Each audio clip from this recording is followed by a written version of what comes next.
But I think the most important thing that I learned is to be myself. I want to grow and help grow my colleagues and find their passion. Once you find that passion, then there's no holding you back. If I went from being the worst speaker you could ever imagine to, you know, having fun and showing my passion, then truly anyone can do it. Today I have Kara Burns. She's a licensed veterinary technician and a specialist in nutrition. She also has her master's degree in physiology and counseling psychology. Kara is also the founder and past president of the Academy of Veterinary Nutrition Technicians. She teaches nutrition courses around the world. She's an independent nutritional and well-being consultant, the director of veterinary nurse development for Wellhaven Pet Health, and the editor-in-chief of Today's Veterinary Nurse. She was the 2010 NAVDA Veterinary Technician of the Year, as well as the 2011 Dr. Franklin Lau Lecturer.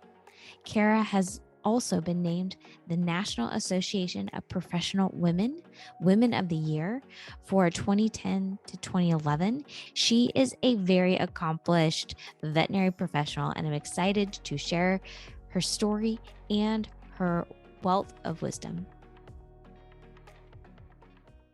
So, well, thank you for doing this. I loved your VMX talk so much, and I already knew you were accomplished, but just kind of seeing you up there and sharing and seeing how much your story impacted others, I really was excited to get you to share on the podcast. Yeah. Now, I remember you loved Maine. Is that where you grew up or where you moved to later? I was born and raised in Massachusetts, so basically the first town on the Cape. And then I did my undergraduate and one of my masters at the University of Maine, and I just fell in love with Maine. So I was there up until I was relocated for Hills at the time to Kansas. So but yeah, Maine is the most beautiful state in the nation. It is definitely on my bucket list to visit. Oh. But back in Massachusetts, are you an only child or do you have siblings? Okay. Yeah, I am Irish Catholic, so youngest of 6. Okay. Good size family. Yeah. So yeah, it was I was very involved in sports, growing up. We were just involved in just about everything. And so I knew a few things. One, I wanted to be in veterinary medicine, and 2, that I wanted to continue my athletic career at a Division I school. So picked University of Maine, and that was a definitely a great decision because of Maine encompasses everything I love. Obviously the state, and they had great athletic programs, and lots and lots of snow. Did you have a favorite sport that you played? Yeah. I in college, I played field hockey and softball, and I don't know that many people in the Midwest know what field hockey is. It seems to be more popular on the coast, but it's basically a combination between ice hockey and soccer, but you play it on an open field, kind of like a soccer field. Yeah. So sticks, and and so that was definitely my favorite. Very cool. So why did you, kind of moving on to the veterinary part of your journey, you said you were already knew that you were interested in the veterinary field, but I know that wasn't your first career. So what kind of happened there? Yeah, that is a great question. I went into psychology, as you know, there was a number of different reasons. Some of them, more personal to my family, and so I thought that was the proper route for me. But having having grown up, and I think, how many veterinarians and veterinary technicians and nurses do you hear, say, I knew I wanted to be a veterinarian, or in the veterinary profession when I was 5, right? Yep. And so, so I knew that, but life takes you down a different path, and I thought that was the correct path for me. Um, I worked, as you probably heard, as an emergency psychologist in an emergency counselor in an emergency department in Portland, Maine, and it was very intense, as you can imagine, working with everything from people obviously that were suicidal, depressed, first breaks they were experiencing, as in, with a diagnosis of schizophrenia or bipolar, as well as working with families of trauma patients. So, Mm. a patient would come in and go to the trauma room, heart attack, or I almost said hit by car because I was thinking veterinary Once you're in the medicine. veterinary field, you don't Yeah. get out of it. Yeah. So, heart attacks, multi-traumas, car accidents, etc. And then, my role was to work with the family while, obviously the medical team was working on the patients. So it was intense, but, but it was, it, it was the right thing for me at the time. And I have this question, like, did you kind of use some of the things that you learned in Oh, this career as you went into the veterinary field? I can only imagine you could. yes, yeah. Absolutely I did. If you think about how much we work with humans, even though we're working in the veterinary field, I think some of us forget that the veterinary field also involves, people. There's always someone at the end of the leash or bringing that carrier in. So yeah, I believe a lot of my psychological training, counseling training, has come in handy. Again, working in similar situations, I was in general practice, and then another small animal and avian practice. So truly the same rules apply. It's just in a different environment, and you know I was about to say on a different scale, but in veterinary medicine, I truly believe so many of our clients, and me as well, think of their pets as family members. So it really wasn't, a different scale. It was just a different species. I love that you are using your experience, going forward into kind of pursuing other dreams that you had. So, what was the moment that you realized, maybe this isn't what I want to do for the rest of my life? Yeah, and that's a great question. There are it's when you're working in the field of psychology, probably no matter where you are, and this was, many many years ago. It was hard because the resources just weren't there for people in desperate need. So an individual would come in, and I'd be working with them, and I needed to make sure they were safe, and get to somewhere safe, as well as get the help that they needed. So um,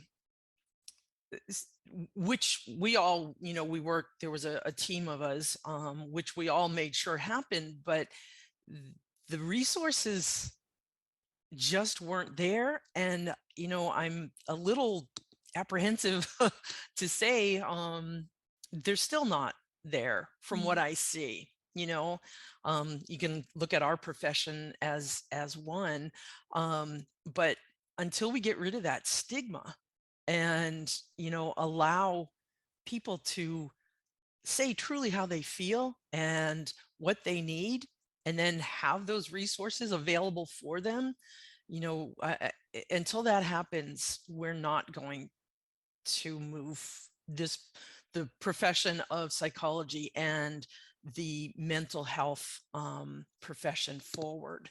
And I know that sounds like a real bummer, but having been in it long ago and now seeing it from a different angle, obviously, we still don't have the resources that we need.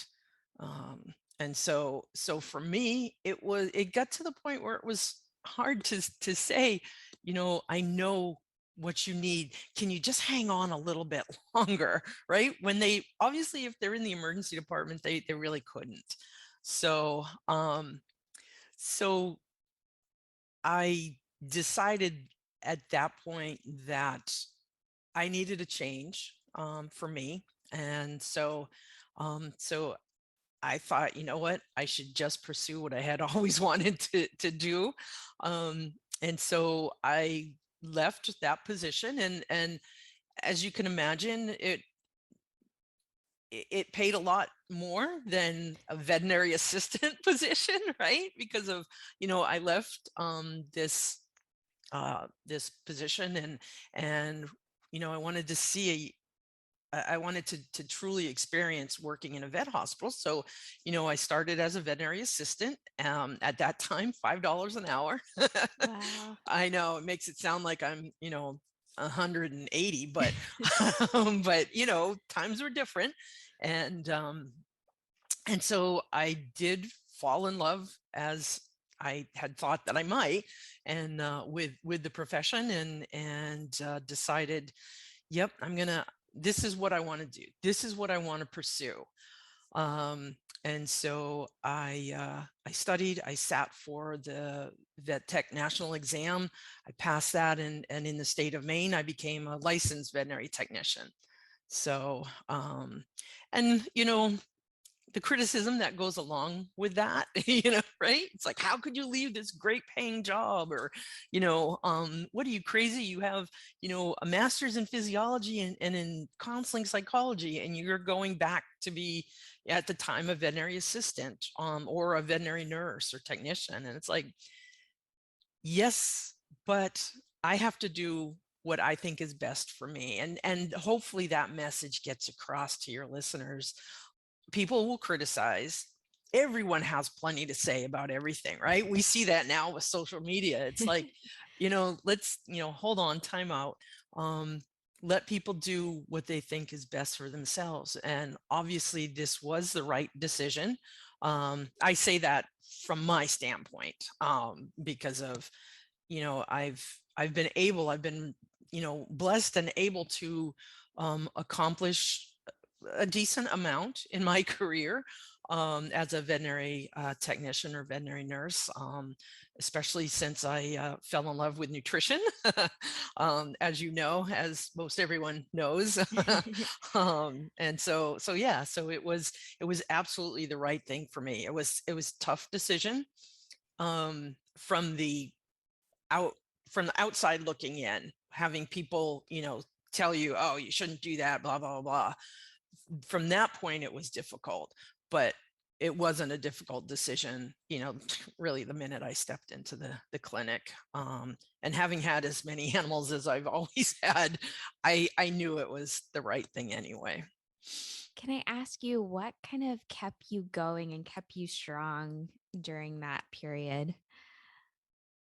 Did you ask yourself Mm. certain questions? Did you have a certain individual that kind of encouraged you? What was it? That's a great question. You mean when I was starting as a vet assistant? Right. Or When yeah. you were having to hear a lot of people tell you, are you crazy? What are you doing? Yeah. What kind of kept you focused? That's a great question. I did have support. There were people in my life that supported me. My family, obviously was a big one. They knew, what I had wanted to pursue. And so my family was very supportive. And I also, as cheesy as it sounds, um, and as scary as that was to make a big life change, I didn't want to have regrets. So I knew that for me, emotionally, physically, whatever, because emotions obviously have a take a huge toll and play a big role in your on your physical well-being as well. I I couldn't stay where I was, in that role as an emergency psychologist. Um, and so I knew that I had to make a change, and I didn't want to regret not ever having tried or stepped into veterinary medicine. So I think that was the big thing for me.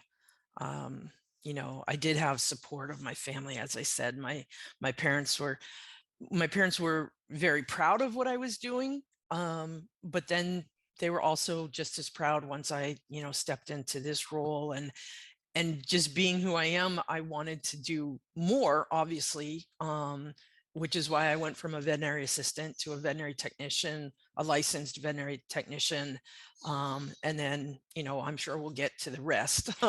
But you know, having the support, having a very supportive family, and not wanting to live with regrets is a pretty strong motivator. Yes, I'm glad you had that support for sure. And you have a lot of people who are glad you got into the veterinary field. So, what happened? You got your license for a veterinary technician. What happened next? I worked for in Maine a couple of different small animal hospitals. And one was, as I mentioned, a small animal and avian. We saw some exotics, but the first patient that came in that I talked to about nutrition, and I saw the change in that patient, as you know, Dr. Sprinkle, I was hooked. Right? I was just like, holy cow. Yeah. Um, Can you you know, tell us more about that patient just to kind of understand the story? yeah. Yeah, actually, believe it or not, it was an overweight patient that, I know, hard to believe, that came in, and, the veterinarian was very supportive of me working like it with nurse consults, and having this nutrition discussion. And I was, researching nutrition left and right. And so we started the patient on um, obviously a therapeutic diet to try to get the weight off, but it was more working with not only the patient, but the owner, and getting them to see the importance, right? Talking about those risk factors and getting the weight off of that dog. Slowly but surely we got the weight off, and that dog was was already limping a little bit, so we know he was at risk for further osteoarthritis, and potentially diabetes, and all that comes along with that. And after a 6-month period, we had gotten down to where we thought that dog should be, and the dog was back to running and playing, didn't have that limp and or the lameness. And so, I'm like, wow. And at the same time, I had some kidney patients that I was working with, and um obviously with my veterinarian as well. And just seeing the changes in each one of these patients. The weight management patient was the big one, and then I had a German Shepherd at the time. Most of everyone in the veterinary world will be shocked at that, because I actually had a dog with a nose, because now I have all brachycephalics, except for Breeze. Um, but I had a German Shepherd who was going to be put down because it had subaortic stenosis, and the breeder's like, well, I can't do anything. And so I took that dog, and from a puppy, and again, through nutrition and obviously wonderful veterinary management, Zane lived to be 11 years old. And Oh, so, yeah, so seeing all of this, coming together, I knew that nutrition was the end all be all. And I haven't stopped talking about it since. I drive some people crazy, I'm sure, but hey, nutrition is the cornerstone of good medicine, right? So I know, You preaching don't to have to the convince me. yeah, I know. So yeah, so from there, I just wanted to talk nutrition, veterinary nutrition, with everyone that came in. And it's interesting because of throughout my career, and I'm sure throughout yours, you've gotten pushback as, oh, nutrition isn't that big a deal, and you don't you don't build revenue on. None of that is true. Again, I had a very supportive veterinarian, and together we made nutrition a priority, and that priority was able to bring in revenue. So we were able to put that back into the hospital and get, some of the toys that at the time, remember this was a little bit ago, were big, right? We an endoscopy, or an endoscope. We were working towards getting, because I also like dentistry.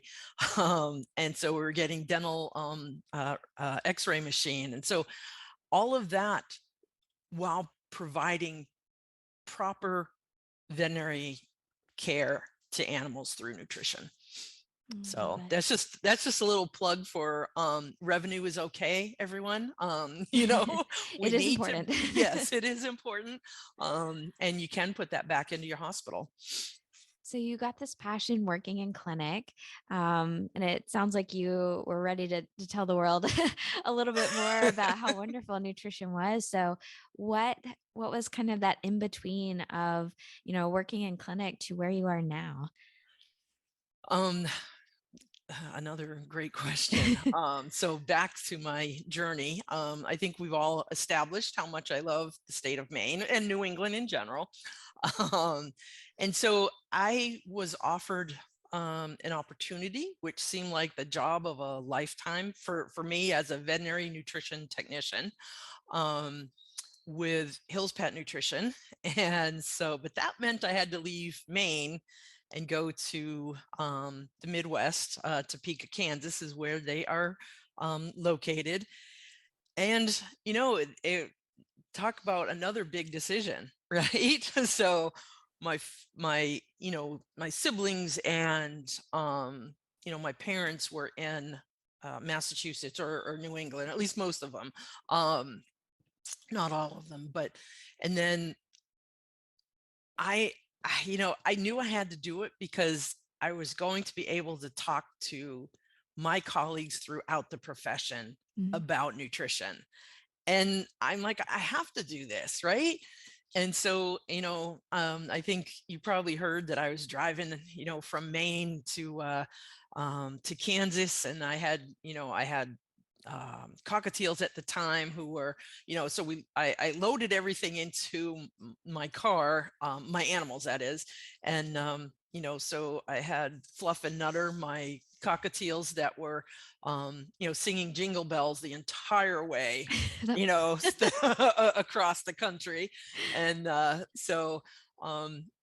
I'm like, why am I leaving the great state of Maine for Topeka, Kansas? And you heard that I'm Irish Catholic. And so for me, I think God had a plan. So for whatever people believe in, that there was a different plan or a reason for why I was moving. And that was, I met the love of my life in Kansas. And so, when that happened, I was like, okay. So I have, not only this great job that I get to, develop, but the real reason was, as some people know, I met Dr. Ellen Lowry. And, you know, um, we've been together ever since, and it is just amazing. Moving to Topeka, Kansas, and being gay was not the easiest thing. Culture shock a little bit there. Yeah, yep. And Topeka especially was not, the people were very welcoming. but the culture that I think all the people in Kansas were up against, was tough. We had Westboro Baptist Church, who at the time was very active um, in promoting hate, and but you know, it was absolutely the right thing for me to do. Um, I hope that I was able to show some people in the profession, if they were scared or not comfortable being their authentic self, that I was able to do that in a difficult place.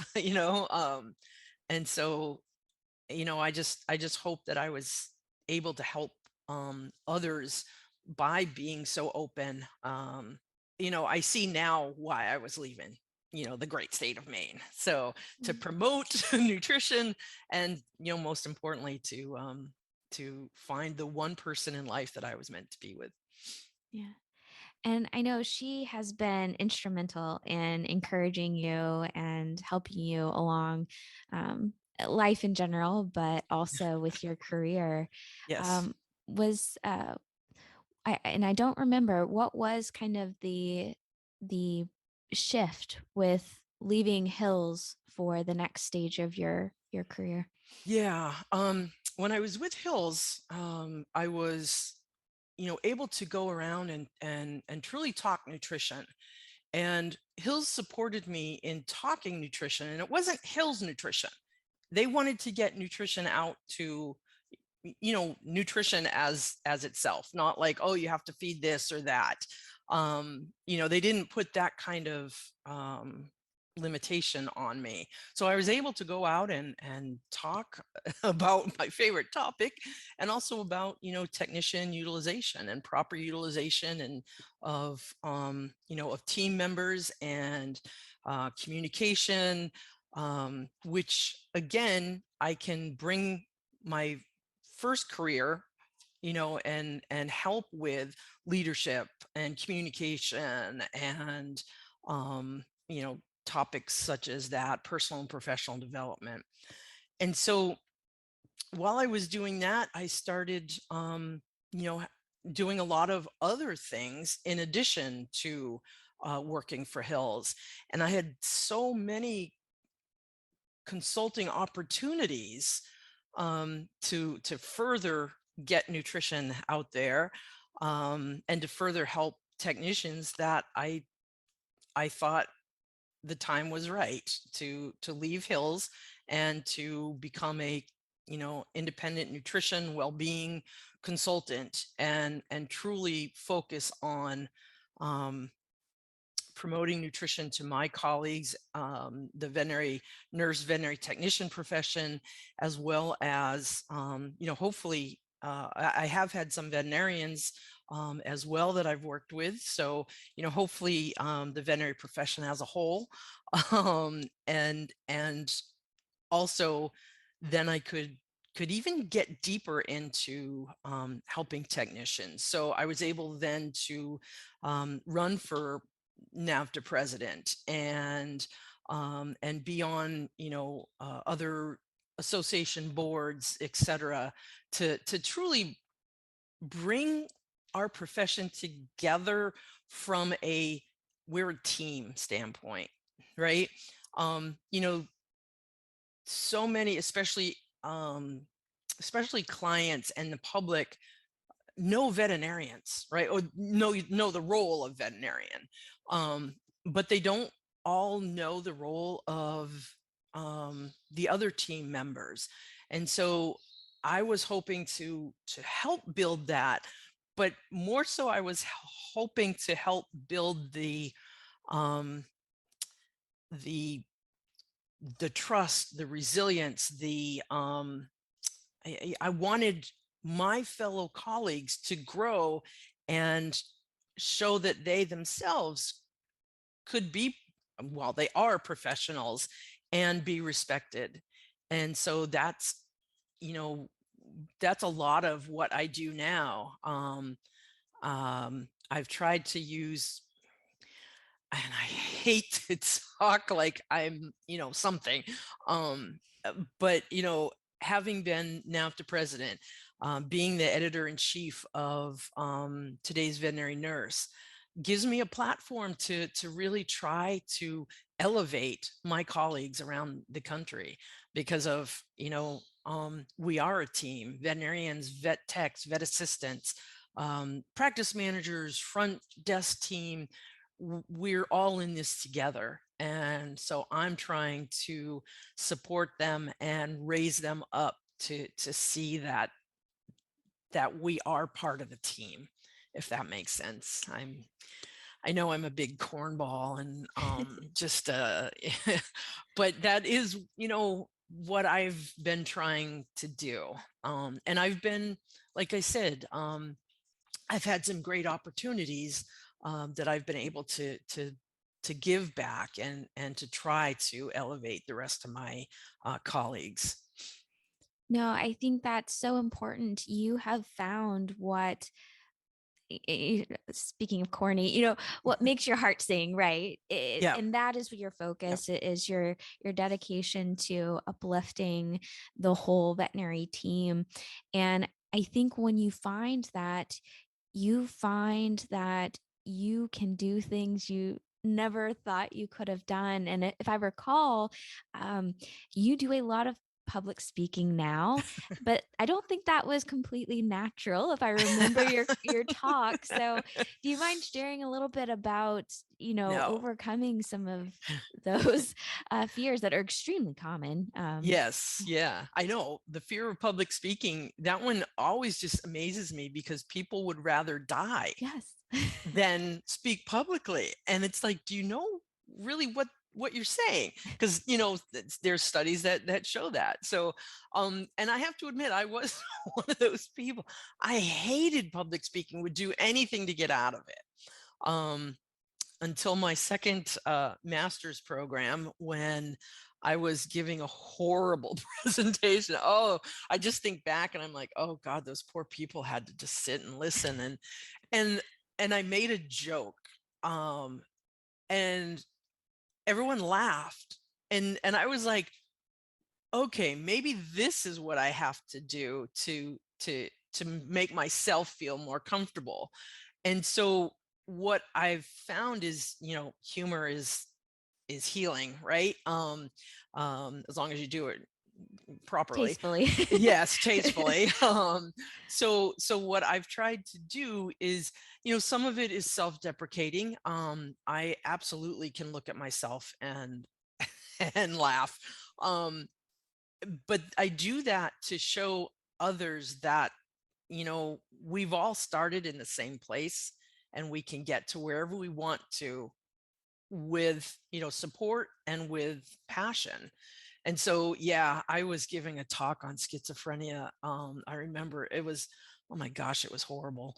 And so it took me a long time, but I remember that second. I remember the room because of, I'm like, they're going to throw something at me. I mean, they were all very respectful, but I was that bad. And, I made one little joke and it lightened the room, it lightened me. And I realized, okay, I need to look at it this way and, get comfortable presenting in a way that's comfortable for me, right? I'm not going to stand, at a podium with my hands by my side, like all the professional speaking, classes tell you. I have to engage with the audience to make sure they're getting what I'm talking about and to make sure that they're having fun. When I talk about nutrition, I always tease the audience because, you know, nutrition may not be the most exciting of all the specialties in other people's view, not in I was ours, gonna say, what are you obviously. talking Yeah. about? They love ECC because there's pictures and videos of blood spurting, right? And all this, stuff that happens in surgery. Oh, look, they're cutting open this. And when I present, I have a picture of, a dog or a cat or cat bowl or an amino acid. So you have to make it fun and interesting, and bring them to where your passion is at. And so for me, knowing that certain nutrients can help um, manage disease conditions, or help, well patients to live even better, that's what I get all excited about. And I think that's what um, people who listen to, my talks, um, see that passion, right? Because I get so excited. I talk about omega-3 fatty acids, and you think I was, fangirling some big star or something, right? And it's like they see that, and even if they're not as excited about a nutrient, they see the importance. So that's, I have come a long way, to the point now you can't shut me up when I'm, on stage. It's like, oh no, come on, your time's up. So I mean, you speak, you write. Were there things you did to kind of grow yourself in some of these skills, or was it just practice just doing it? What are your recommendations for kind of learning these additional skills? Yeah, for speaking, you really do have to practice. And as corny and as hard as it is to tape yourself and watch yourself, Oh yeah. you learn a lot. I've had people in the audience counting how many times I say or some word that I might say more than someone else. See, there we go. So there's a lot of things that you can do. You can most certainly take presentation classes. You can take writing classes. Uh, I I always I always wanted to author and write about things I'm passionate about. So that came more natural for me than public speaking. That, I obviously had to work on quite a bit, but I think the most important thing that I learned is to be myself. Don't Mhm. try to be everything.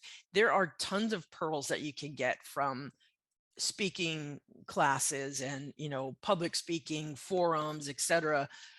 Those are all extremely important, but at the end of the day, you have to be yourself. Because if I stood up there, with my hands by my side and I wasn't, walking around engaging, I think people would fall asleep. so so get those pearls, find those pearls, and apply them to your own style. Yeah. People can tell your energy, whether it's on stage or even in the written word. I think people can tell when you're excited about something. So that is really Yeah. important. Yeah, and I've always tried to encourage, find your passion. Once you find that passion, then there's no holding you back. And if I can do it, if I, obviously I'm passionate about nutrition. And if I can, come from a town in Massachusetts and, live in Maine and then come to a more, uh, and I don't mean this to sound egotistical by any means, but to have a more national platform, then anyone can do it. If I went from being the worst speaker you could ever imagine to, you know, having fun and showing my passion, then truly anyone can do it. I always am encouraging my colleagues to write and to author articles, and we will help. TVN will help. I know the NAFTA Journal will help, and I'm sure that any of the publications that are out there want to help grow veterinarians and veterinary technicians. I mean, I'll focus on the veterinary technicians, veterinary nurses, but um, because for me, we're all in this together, and people don't want to hear me or read my writing, forever. I want to grow and help grow my colleagues and find their passion and have them speak or write, because as you said, you can see that in the written word. Yeah. And another way that you've done that is to help our colleagues is to start a specialty, a Mhm. technician specialty. So do you mind telling us a little bit about the story of creating the nutrition VTS? Yeah. Uh, I'm obviously I'm very proud of that. I saw technician specialties starting to be recognized, and I'm like, why isn't there a nutrition one? And so, I thought about it, and Harold Davis, he actually started the vet tech specialties. And he started emergency and critical care, which was the first one. And he kept following up with me saying, all right, hey, what's going on here? You can do it.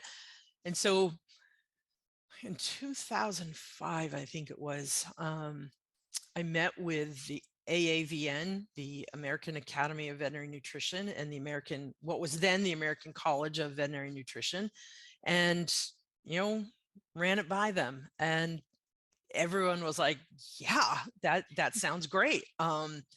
We support you, so go do it. Right? Because I didn't know what to ask after that. I'm like, I just need your support.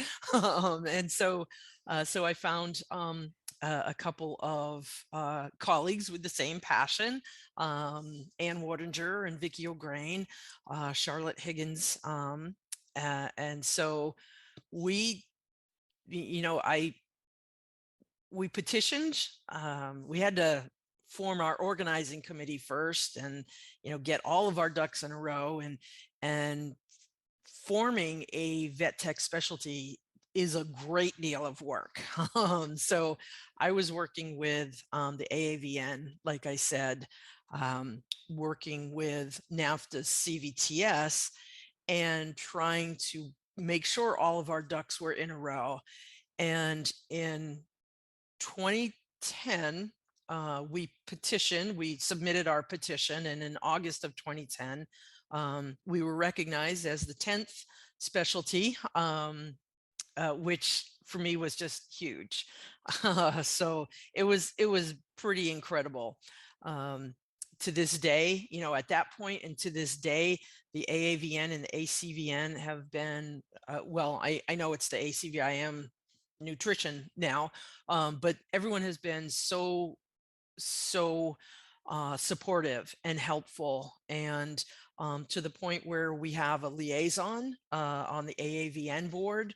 I've kind of called myself the liaison to the ACVN board, or until we have something more formal. But and it's allowed me to become the president of the Pet Nutrition Alliance. Here I am, a veterinary technician specialist in nutrition. I'm not a veterinarian. I'm not a diplomate in nutrition, but I'm the current president of the Pet Nutrition Alliance, and on the board of the AAVN. So huge things for me and for my colleagues have really happened since our recognition. We sat our first exam in 2013. So that's when we all became VTS Nutrition. And we just keep growing. We've had, we've lost some along the way because they've changed fields or whatever, or changed, specialties within veterinary medicine. But we have, I believe, 25, and we're sitting 3 more this year, and then we have quite a few applicants for next year, and then a number that have submitted their intent for the following years. So each year, we grow, and it's something I am extremely proud of. So thank you for asking. And we're international, so not only in the U.S., but we have 2 in Australia, 2 VTSs in England, and I forgot the number, 4 plus in Canada. Oh, And yeah, and then the remainder in the US. But everyone is active, trying to to wave that nutrition flag for our colleagues, and just really get the profession, no matter the country they're in, to recognize nutrition and the importance of it for our veterinary patients. Yeah. I definitely will after this get all the information for the that group and everything. We'll put that in the description so people can reach out if they're interested or have questions. I want to make sure people can get in touch with that if they do have interest. Yeah, thank you. So, what is something you're most excited about right now? We've talked about all your accomplishments, all the things you're doing. What are you most excited for next? Oh, that is a great question. Retirement? No, no, I'm not there yet. Um, we are up for the Academy of Veterinary Nutrition Technicians is up for our full recognition after 10 years. And so we have applied for that. So hopefully that will come through. And, I just plan on continuing to do what I have been doing, probably at a higher level. I am now the director of veterinary nursing for Wellhaven Pet Health. And truly, my role there is um, give my colleagues the tools to be better utilized. So we started a nutritional counselor program, shocker, um, and we're just working on a number of different things, making sure they feel um, as though they have the tools and the knowledge necessary to have their own nurse consults and to be properly utilized. And I think that's important, for all of my colleagues throughout the country. Um, Nationally, we've been looking, NAFTA and some of our industry partners have been looking at increased vet technician utilization, and it has to happen. So for all of us, for veterinary technicians, for the veterinary team, especially after the past 2 years that we've had and how incredibly busy all of our colleagues have been across across the world. um, we need to now more than ever work more closely as a team and to properly utilize the credentialed veterinary technicians skills and knowledge. And you know the more we do that, I think the less pressure on the team as a whole. And that has, we've seen the pressure the past 2 years. I also want to help uh, work with clients, especially again during the pandemic. We've seen our colleagues across the country being beat up more than they should be. Um,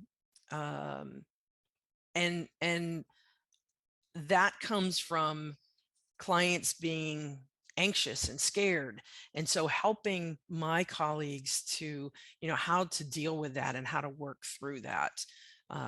Again, drawing, I can draw on my knowledge from when I was a psychologist and help them um, to deal with that, because it's intense and it's painful and it's hurtful. But I truly believe the majority of the clients out there, um, it's not, it shouldn't be acceptable, but I believe it's because of the anxiety and the stress and the fear of the unknown. Mhm. Um, and so for those patients, those clients, I would like to work with my colleagues to help bridge that communication gap. May not even be a gap, just how do I deal with that kind of um, flack that we're getting. And again, both sides want what's in the best interest of their pet. And so, how do we make that, how do we get them both to see that that's what the end goal is? It's Yeah. not, this person doesn't like that person.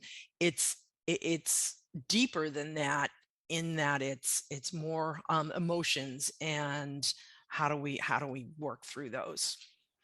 Yeah, people are emotions. Yes, We're yes, emotional beings, and I yes. love the idea of finding the common ground. Yeah.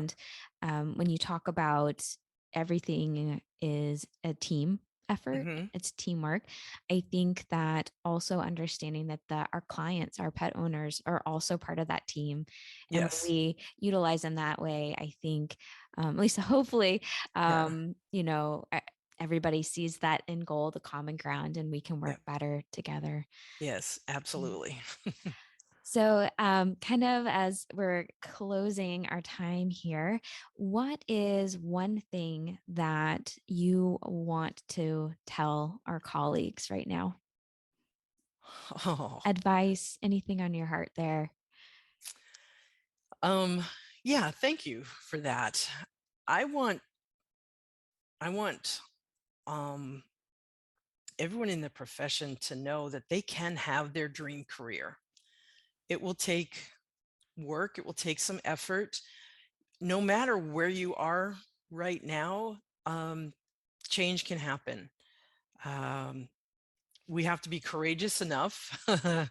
um, and there were a couple of times when I was courageous, moving from um, psych to being a vet assistant and then in veterinary medicine, and then moving from, the place I love to somewhere unknown. And then, you know, again, having that security of having a full-time job with benefits to going to be an independent consultant. But if you have support in your life and you know truly what you want to do and you have that passion, we can figure it out. I'm happy to help and to talk to anyone, but we have to have that attitude for change and be courageous to make that change. And I don't want people to think that, oh yeah, you can talk about that, because of whatever. I was in the same boat as everyone else. I knew that things had to change at different points in my life for different reasons. And so if I can do it, um, anyone can do it. I will say it's not easy, and it's not, it will take longer for some, shorter for some, but if that's truly what you want, um, everyone should go for it. There's, don't try not to focus on the what ifs and have any regrets.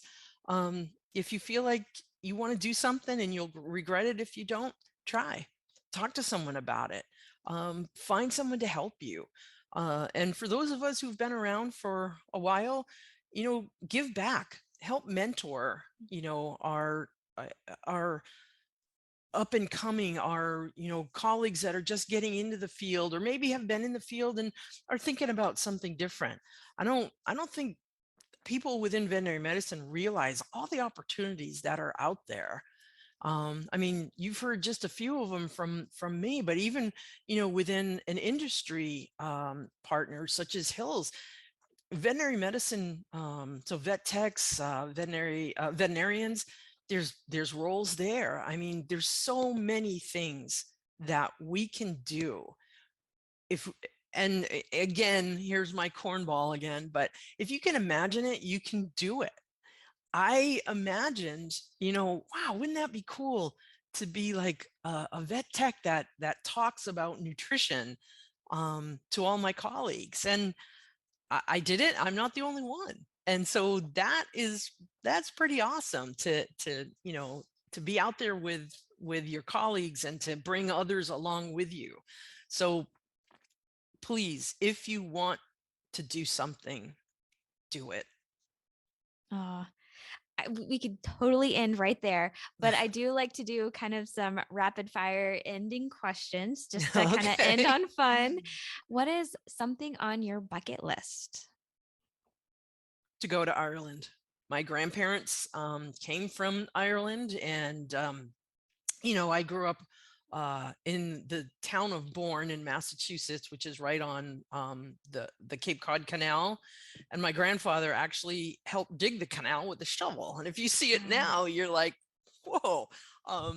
So I would, that is probably the biggest thing on my bucket list, is to go to Ireland. Uh, I hope to go there one day as well. I have some Irish in me as well. Yes. So, what is a simple moment that brings you joy?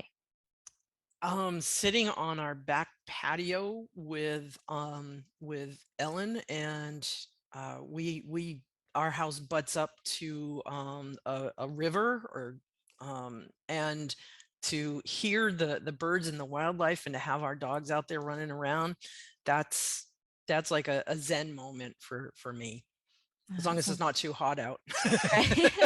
And it gets hot in the Midwest. Yes, Ugh. it does. Final question is, what is one thing that you are grateful for? That's going to have to be Ellen, obviously. She has been able to encourage and support and push in ways that I never, for me to do things that I never thought that I could do. And so again, it may sound corny, but truly, once you find that person, and I hope everyone does find their person, it makes all the difference in the world. Things that I never thought that I could do, she has encouraged me to do. She supported me. She's been there. So yeah. So I would have, yeah. It's gonna I, have to be that. I think that's perfect. At the end of the day, I said earlier, once you're in the veterinary field, it never fully leaves you, Right. but we ultimately are holistic human beings where, yes, we have passions in the veterinary industry that becomes a big part of what we do, but it's about the people in our lives, the people that Yeah. we love, that is really what makes the world go round. It makes Exactly. life worth getting up for. So Exactly. Yep.